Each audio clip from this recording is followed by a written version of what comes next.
देहरादून में विजिलेंस विभाग ने सत्यनिष्ठा की संस्कृति पर आधारित सतर्कता जन जागरूकता सप्ताह 2024 और प्रशिक्षण शिविर का शुभारंभ किया। इस दौरान मुख्यमंत्री पुष्कर सिंह धामी विजिलेंस विभाग जन जागरूकता अभियान का शुभारंभ करने पहुंचे। सीएम ने बताया कि विजिलेंस विभाग प्रदेश में भ्रष्टाचार के खिलाफ कार्रवाई करने में अहम भागीदारी निभाता है। वहीं किस तरह विभाग की और मजबूत किया जा सके, इसको लेकर जन जागरूकता सप्ताह में गोष्ठी भी की जाएगी।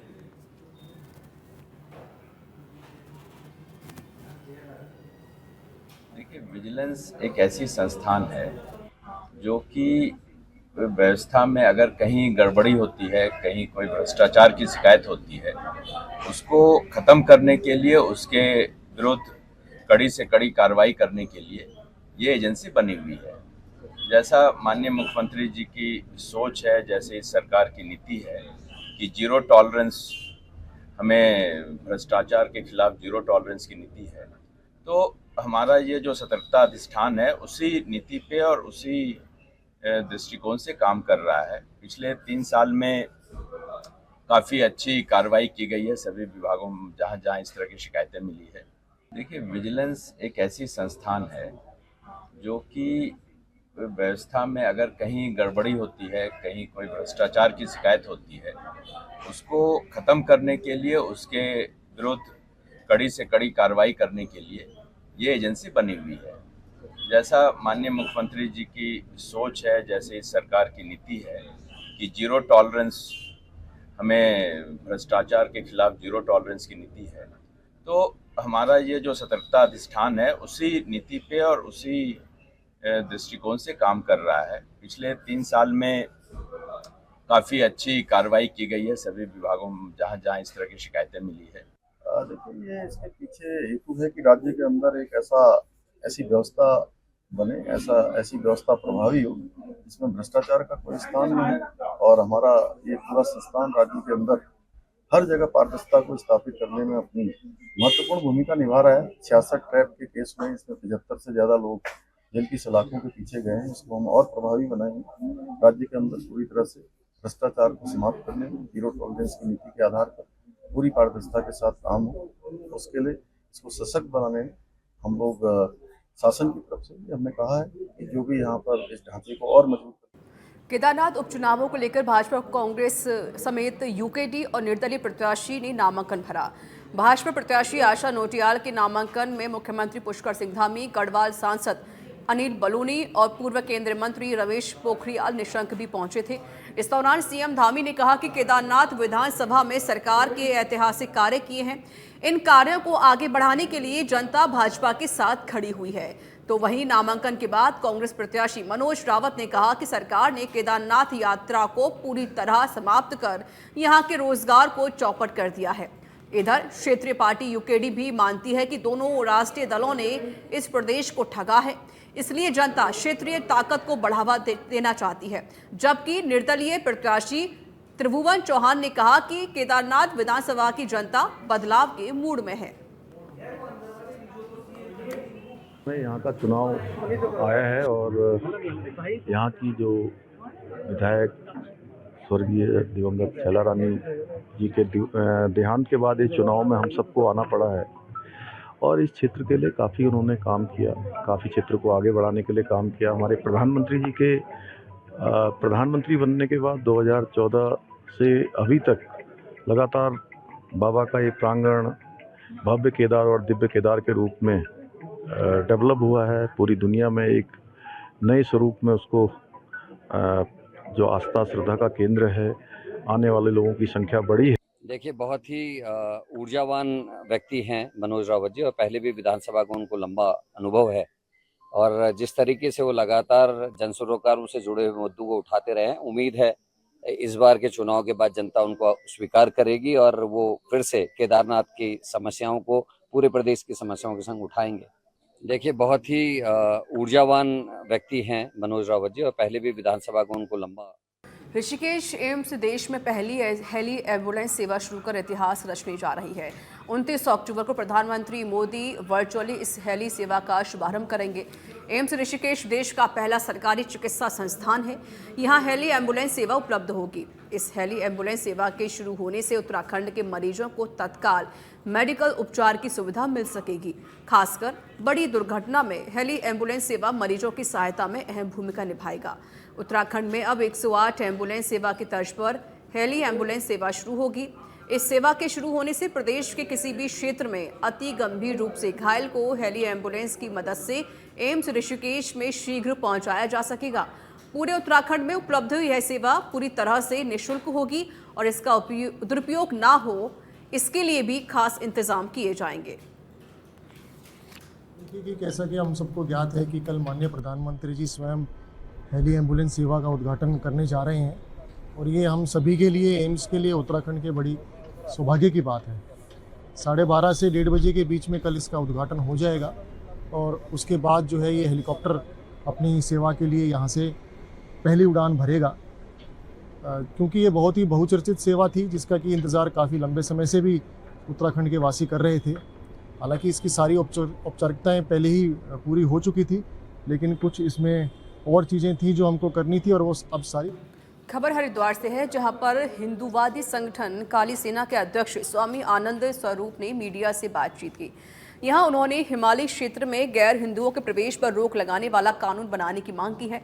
आनंद स्वरूप ने कहा कि देवभूमि उत्तराखंड में लव जिहाद, थूक जिहाद, लैंड जिहाद जैसे तमाम जिहाद सामने आ रहे हैं। ये सरकार की लापरवाही का नतीजा है। उन्होंने चेतावनी देते हुए कहा कि 12 जनवरी तक सरकार गैर हिंदुओं के प्रवेश पर रोक लगाने वाला कानून लागू करे।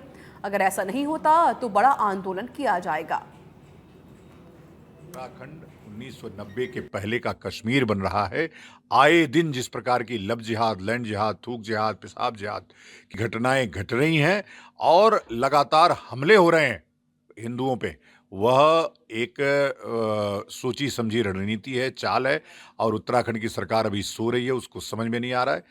मैं फिर कह रहा हूं, यदि वो मस्जिद नहीं हटेगी तो आंदोलन इतना विकराल होगा कि वो कल्पना भी नहीं किए होंगे।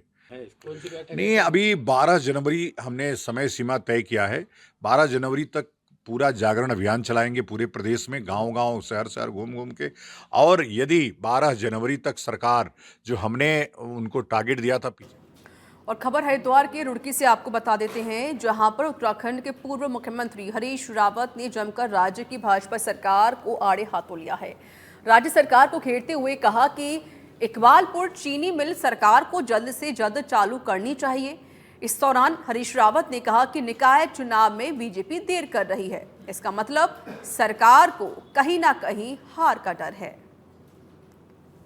हरिद्वार की जनता से प्रार्थना करना चाहता हूँ कि लोकतंत्र को मजबूत करने के लिए, संसदीय प्रक्रिया को मजबूत करने के लिए विपक्ष को मजबूत करिए और उत्तराखंड के अंदर कांग्रेस पूरी सन्नद्धता से कमर कस करके अपने विपक्ष धर्म को निभाए। कैबिनेट मंत्री गणेश जोशी ने दीपावली के उपलक्ष्य में मसूरी विधानसभा क्षेत्र के 11 वार्डों की 47 आंगनबाड़ी केंद्रों के लिए खेल सामग्री वितरण कार्यक्रम में प्रतिभाग किया।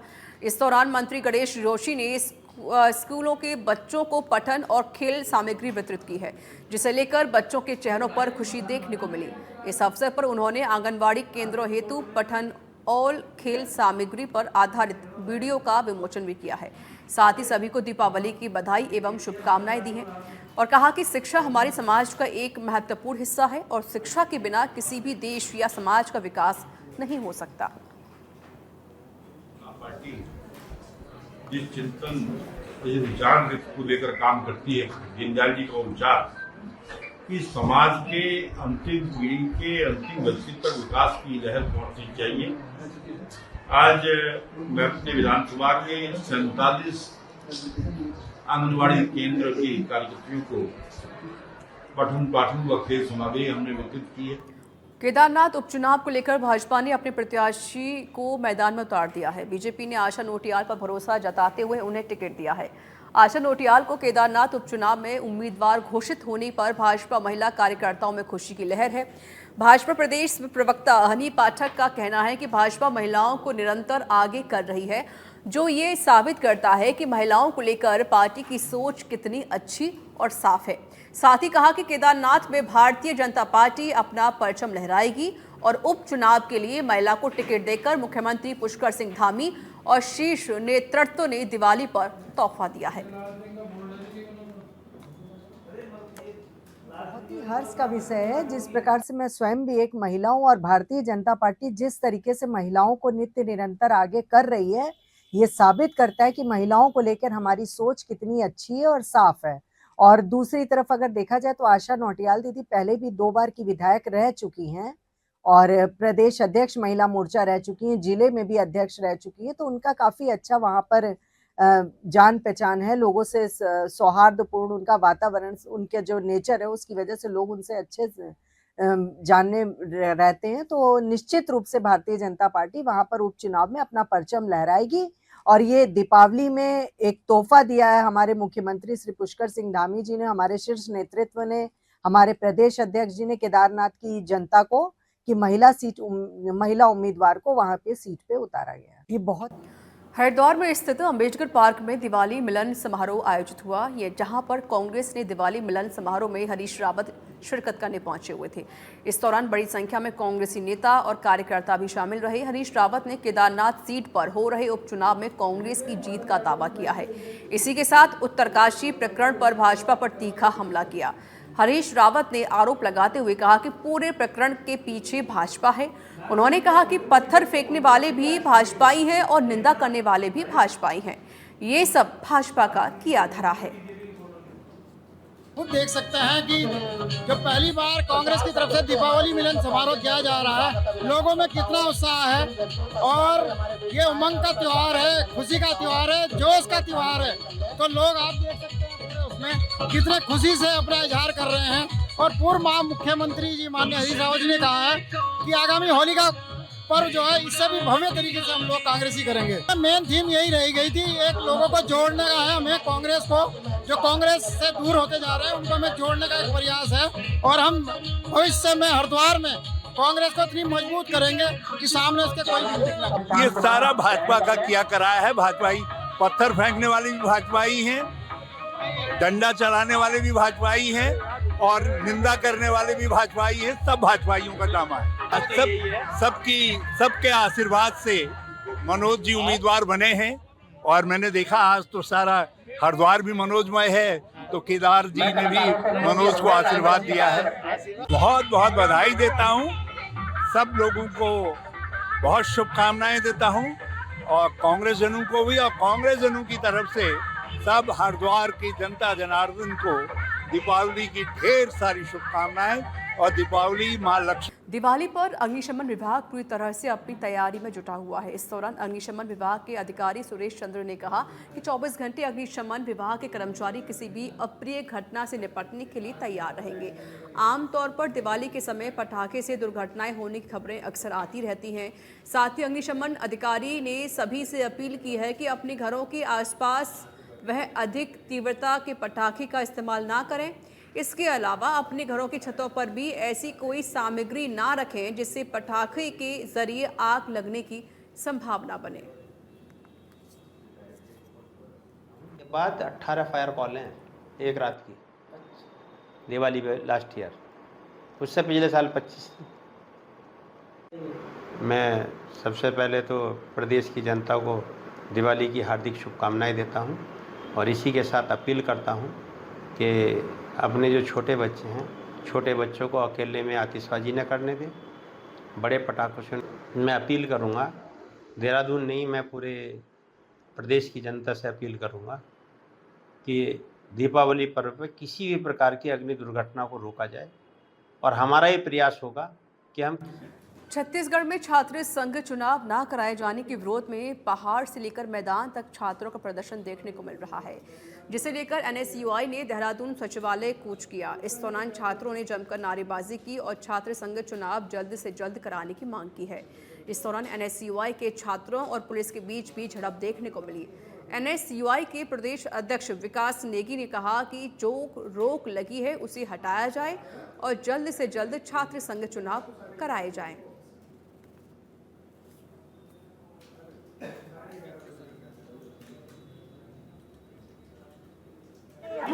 देखिए, जैसा कि हम लगातार देख रहे हैं कि जिस प्रदेश में भारतीय जनता पार्टी अपने पैर पसारती जा रही है, उस प्रदेश से वो शासन चुनाव खत्म करने की पुरजोर कोशिश करी जा रही है। या यूं कहूँ, ये भारतीय जनता पार्टी हमारे लोकतंत्र का गला घोटने की निरंतर प्रयास करती जा रही है। जैसे अभी आप देखें, यूपी में इन्होंने शासन चुनाव बंद कर दिए, इनकी सरकार आई, इन्होंने मध्य प्रदेश में बंद कर दिए, इन्होंने राजस्थान के बंद कर दिया। अब इन्हें अगला टारगेट बना रखा है उत्तराखंड। ये उत्तराखंड के छात्रों की आवाज को लगातार दबाने का काम कर रहे हैं। देखिए, NSY और जो तमाम प्रदेश की छात्र संघर्ष समितियां हैं वो सब अपने संसाधनों से और अपनी अपनी क्षमताओं के हिसाब से प्रदर्शन कर रहे हैं। और प्रदर्शन करने का सबका एक ही कारण है कि प्रदेश में छात्र संघ जो चुनाव थे उन पर रोक लगी है सरकार द्वारा, वो सरकार द्वारा रोक हटाई जाए और अपना शासन नीति उसको आगे बढ़ाया जाए। जिस प्रकार शासन नीति को उन्होंने प्रवेश के लिए बढ़ाया, उसी तरह छात्र संघ चुनाव के लिए उसे 2 महीने आगे ले जाए और पूरे प्रदेश में। उत्तराखंड के राज्यपाल लेफ्टिनेंट जनरल गुरमीत सिंह बद्रीनाथ धाम पहुंचे। उन्होंने भगवान बद्रीनाथ के दर्शन करके पूजा अर्चना की। इस दौरान उन्होंने भगवान बद्री विशाल से राज्य, देश और विश्व कल्याण की प्रार्थना की है। उन्होंने बद्रीनाथ धाम में मास्टर प्लान के तहत हो रहे कार्यों को लेकर खुशी व्यक्त की है। उन्होंने कहा कि निर्माण कार्यों से बद्रीनाथ धाम का दिव्य और भव्य स्वरूप सामने आने लगा है। उन्होंने मास्टर प्लान के कार्यों और बद्रीनाथ यात्रा के सुचारू संचालन के लिए मंदिर समिति के साथ ही स्थानीय लोगों का आभार व्यक्त किया है।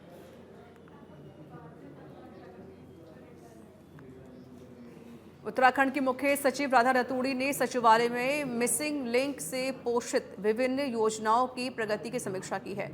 बैठक के दौरान विभिन्न विभागों के प्रस्तावों को मिसिंग लिंक द्वारा फंडिंग किए जाने पर सहमति बनी।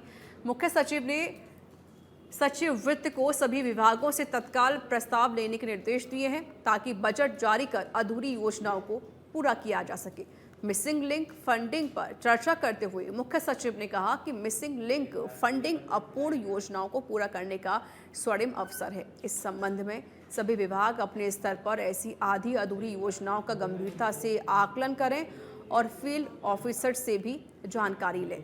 वहीं मुख्य सचिव ने अनुमोदित प्रस्तावों पर शासनादेश जारी करने में विलंब पर नाराजगी भी जाहिर की है।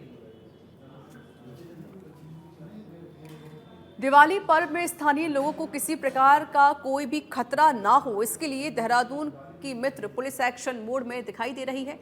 इस बात पर देहरादून के एसएसपी अजय सिंह ने कहा कि दिवाली के महीने में कई और पावन पर्व भी आते हैं, जिसे देखते हुए पलटन बाजार और अन्य मुख्य बाजारों वाली जगहों पर हम पुलिस की पैदल गश्त करा रहे हैं ताकि इस दौरान टीजिंग जैसी घटनाएं ना हो सके। साथ ही उन्होंने कहा कि बाजारों में पिंक बूथ स्थापित किए गए हैं ताकि किसी महिला के साथ कोई छेड़छाड़ ना हो और अतिक्रमण भी हटाए गए हैं।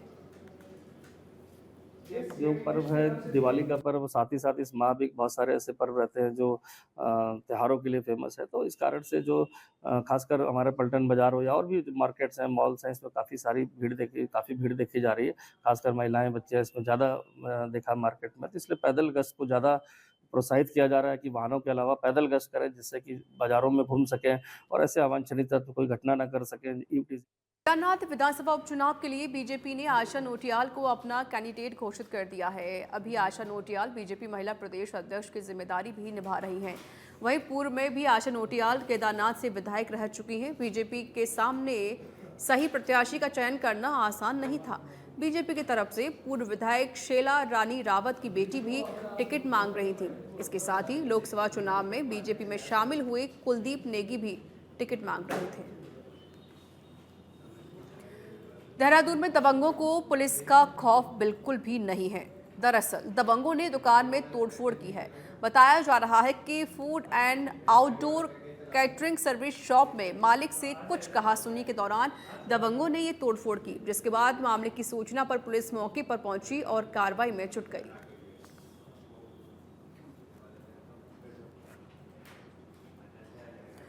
पौड़ी पुलिस ने फर्जी कोऑपरेटिव सोसाइटी कंपनी का भंडाफोड़ किया है, जहां पुलिस ने इस मामले में स्टेट हेड सहित 5 अभियुक्तों को गिरफ्तार किया है।